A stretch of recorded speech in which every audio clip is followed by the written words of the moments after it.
Bienvenidos los que todas las semanas estamos siguiendo el estudio de la biografía de Jesús. Todos estamos de acuerdo que Jesús ha sido la persona más importante que ha habido en la tierra. Desde que Él vino se empiezan a contar los años. Hay una pequeña diferencia por un error de cálculo del teólogo que armó nuestro calendario, pero desde que Él vino se empiezan a contar los años. Hemos estado viendo de que Jesús con sus enseñanzas las complementa con una acción, algún milagro. El otro día vimos cómo Él nos enseñó que todos podemos perdonar pecados porque todos somos sacerdotes de Dios. Y Él lo enseñó con el hecho de que sanó a un paralítico y le dijo: tus pecados quedan perdonados, viendo la fe que tenían. Y los líderes religiosos de su tiempo dijeron: este es un blasfemo, solamente perdona pecados Dios. Jesús nos enseñó que nosotros también podemos perdonar lo que hacemos aquí, Dios lo hace allá arriba. Si perdonamos, Dios perdona, y si no perdonamos, Dios no perdona. Así que es una de las características que tenemos los cristianos como cristianos. Y lo vimos cuando Él sanó al paralítico que habían bajado entre cuatro con una soga en el lugar donde Jesús se encontraba enseñando, que teóricamente uno por indicios puede calcular que era la casa de la suegra de Pedro. Hoy vamos a ver cómo Jesús elige a otro de sus discípulos. Él, dentro de sus 12 apóstoles, tenía gente que había andado en la guerrilla, tenían gente que habían sido empleados del Imperio Romano como cobradores de impuestos, tenía gente que trabajaba para ganarse la vida pescando en los ríos, y de esa gente Él hizo hombres que cambiaron el mundo. Hoy vamos a ver cómo Él elige a uno de sus seguidores. Hasta esta altura Jesús tenía varios discípulos. Tenía a Pedro y a Andrés, y tenía a Santiago y a Juan, que eran pescadores. Tenía a Natanael, que Él había conocido cuando estaba recorriendo el lugar donde Juan el Bautista estaba bautizando en la ribera del río Jordán. Y teníamos también a Felipe, que fue el que trajo a Natanael a Jesús. O sea que hasta ahora conocemos el nombre de 6 de sus discípulos. Y hoy vamos a ver uno más. Dice en el capítulo 9 de San Mateo, que es el Evangelio, la biografía de Jesús, que es un evangelio testimonial que nos enseña acerca de la vida de Jesús y que fue escrito para los judíos. Y entonces dice que después que sanó al paralítico, estando en esa casa donde hicieron el agujero en el techo, dice que Jesús, versículo 9, capítulo 9, versículo 9, dice: Jesús se fue de allí, de la casa, y vio a un hombre llamado Mateo. En el otro evangelio dice que se llama Leví, hijo de Alfeo. Acuérdense que en el tiempo de Jesús el apellido de las personas era hijo de. Entonces, en el tiempo que se escribió en nuestra literatura la Cipresteíta, Cervantes, el Quijote, era una persona llamada tal nombre que vivía en tal lugar. Por ejemplo, la Cipreste de Ita, Cervantes de Saavedra, de los lugares donde ellos vivían. Y nosotros hemos inventado el sistema de nombres y apellidos que llevan el apellido paterno y materno. Yo creo que en el futuro el apellido lo van a poner por el orden alfabético, ahora que tenemos igualdad de género. Hasta ahora primero el apellido paterno y después el materno. Aquí en donde yo vivo en la Argentina llevan un solo apellido las personas, el apellido paterno. Y el que quiere se agrega el materno. Pero en los demás países latinoamericanos y en España llevamos 2 apellidos, el paterno y materno. En el tiempo de Jesús ya dije que no, era tal persona hijo de. y en este caso era Mateo o Leví, hijo de Alfeo. Dice que cuando salió del lugar encontró a Mateo que estaba cobrando, dice que estaba sentado en el lugar donde cobraba los impuestos para Roma, o sea que era una persona que le llamaban publicanos a las personas que cobraban impuestos para Roma, y que el resto de los judíos no los podían ni ver, porque como los romanos eran malos para cobrar impuestos, entonces lo daban por concesión, y la persona pagaba por adelantado los impuestos, le pagaba al gobierno romano, al imperio, le cobraba los impuestos, le pagaba por adelantado y después él se encargaba en cobrar impuestos a la gente.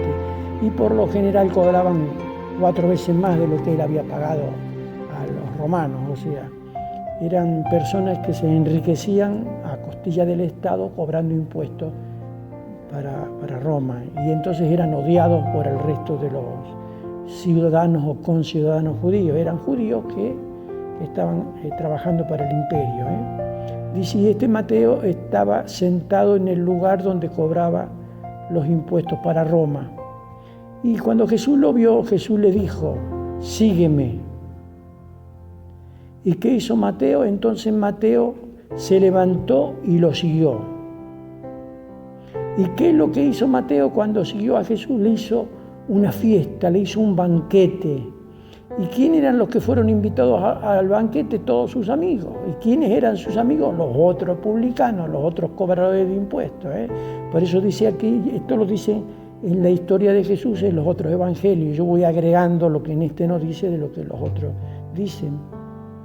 Dice, sucedió que Jesús estaba comiendo en la casa. ¿La casa de quién? En la casa de Mateo. Y muchos de los que cobraban impuestos para Roma y otra gente de mala fama llegaron y se sentaron también a la mesa junto con Jesús y sus discípulos. O sea que Jesús y los discípulos que tenía hasta este entonces, que tenemos 6,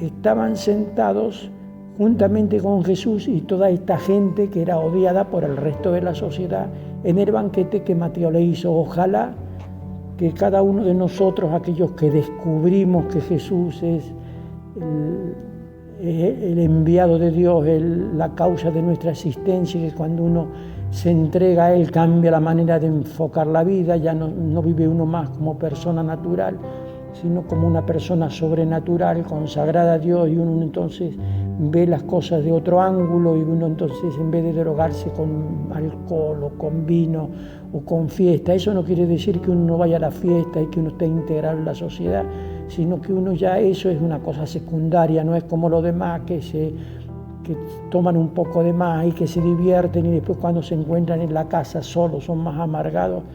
Y bueno, uno ahora ya encuentra que uno se siente realizado, y uno ahora vive para Jesús y vive para Dios, y Jesús es la causa de nuestra vida. Bueno, pero eso hay que descubrirlo. Y ojalá que cuando uno se entrega a Dios, y aquel que quiere, que busca a Dios, lo encuentra. Eso es lo más grande. Si usted no encontró a Dios todavía, búsquelo y póngase a su casa, póngase de rodillas al lado de la cama y pídale a Dios que se le revela, y aquel que lo busca lo encuentra, y va a encontrar el propósito para el cual vive, para el cual ha sido creado. Bueno, dice que en esta oportunidad este hombre le hizo un banquete a Jesús. ¿Y quiénes fueron invitados? Todos sus amigos. ¿Y qué sucedió? Y estaban también sus discípulos con Jesús. El versículo 11 dice, al ver esto los fariseos, o sea, los fariseos, acuérdense que era el grupo más importante en ese momento religioso, y que Jesús por sus enseñanzas se asemejaba más a este grupo religioso, aunque él no era de los fariseos, pero se asemejaba más a este grupo religioso. Entonces dice, los fariseos preguntaron a los discípulos de Jesús, y Jesús dice, ¿y qué fue lo que le preguntaron? Y dice, ¿cómo es que su maestro come con cobradores de impuestos y pecadores? ¿Cómo es que él se reúne con esta gente de malvivir, esta gente que está lejos de Dios? ¿Cómo es que se reúne a comer con ellos? Era algo que ellos no hacían, porque para ellos los publicanos y los pecadores y los paganos eran unos perros. Entonces, ¿cómo es que se juntaba Jesús con esa calaña, con esa gente? Entonces Jesús escuchó lo que le estaban preguntando a los discípulos, porque él estaba atento, él ya sabía lo que los otros pensaban, y entonces Jesús lo oyó y les dijo: los que están buenos y sanos no necesitan médicos. Los que están buenos y sanos no necesitan médicos, sino los enfermos. Vayan y aprendan el significado de esta escritura. Lo que quiero es que sean compasivos y no ofrezcan sacrificios. Eso decía en el Antiguo Pacto, escrito por Oseas, un profeta que vivió en el siglo VIII a.C., contemporáneo a Isaías, Elías, Eliseo, un poquito más tarde de Elías y de Eliseo, pero por ahí, por esa época, en el siglo VIII a.C. Y Oseas había dicho que Dios no quería sacrificios, lo que quería era que le ofrezcan, que sean compasivos, que sean misericordiosos, que sean amables y no tanto legalistas. Y bueno, en nuestro tiempo hay muchos que son legalistas y andan. Dice: lo que quiero es que sean compasivos y no ofrezcan sacrificio. ¿Ustedes nunca leyeron?, le dijo Jesús a esos que estaban preguntándole a sus discípulos. Pues yo no he venido a llamar a los buenos, sino a los pecadores. Yo no he venido a curar a los sanos, sino a los enfermos, dice en el otro evangelio.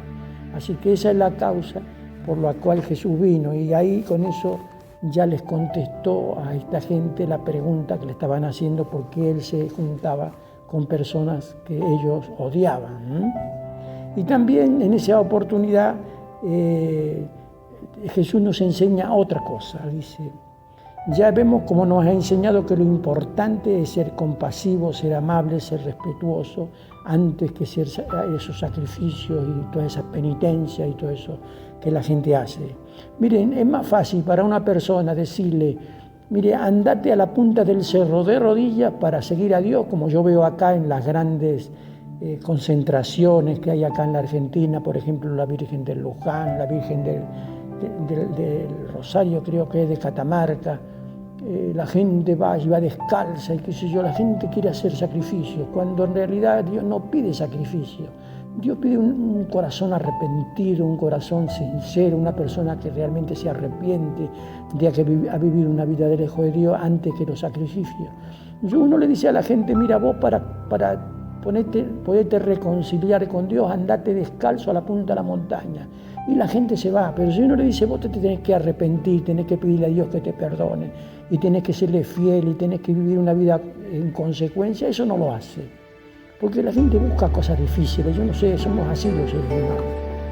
Y acá hay otra pregunta, dice: los seguidores de Juan el Bautista, acuérdense que Juan el Bautista se llama así porque él bautizó a Jesús. Dice: los seguidores de Juan el Bautista se acercaron a Jesús y le preguntaron. Dice: nosotros los fariseos ayunamos mucho, ¿por qué tus discípulos no ayunan? Nosotros ayunamos para seguir a Dios. ¿Y por qué tus discípulos no ayunan? Jesús les contestó: ¿acaso pueden estar tristes los invitados a una boda mientras el novio está con ellos? Acuérdense que en el tiempo de Jesús las bodas eran una fiesta de una semana, y había un montón de requisitos que se hacían. Entre ellos que el novio o la novia era rescatada para llevársela al novio. En algunos países centroamericanos yo veo a veces por los informativos que tienen ese sistema de casamiento. Pero bueno, dice: ¿acaso puede estar triste los invitados a una boda cuando el novio está con ellos? Pero llegará el momento en que se lleven al novio, entonces sí ayunarán. Y bueno, ese es el momento. Jesús se fue, y una de las cosas que nosotros tenemos que hacer es seguir a Dios con ayuno y oración.